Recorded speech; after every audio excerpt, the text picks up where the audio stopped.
পরপর দুটো রবিবার বন্ধ থাকবে east West metro Howrah Maidan Esplanade পরিষেবা। শুক্রবার এই নিয়ে বিজ্ঞপ্তি প্রকাশ করা হয়েছে মেট্রো তরফে।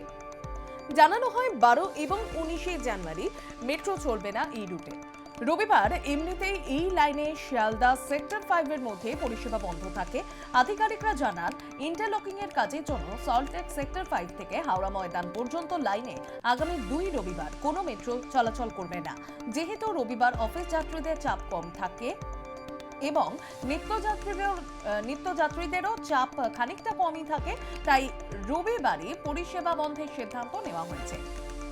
জানা যাচ্ছে ওই 2 দিন কমিউনিকেশন বেসড ট্রেন কন্ট্রোল বা সিবিটিসির পরীক্ষামূলক প্রয়োগ চলবে।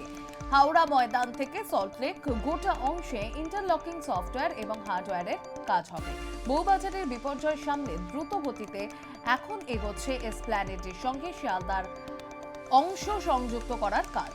লাইন পাতার পর তৃতীয় লাইনে বিদ্যুৎ সংযোগও দেওয়া হয়েছে, আর এবার শুরু হচ্ছে কমিউনিকেশন বেসড ট্রেন কন্ট্রোল সিস্টেমের কাজ।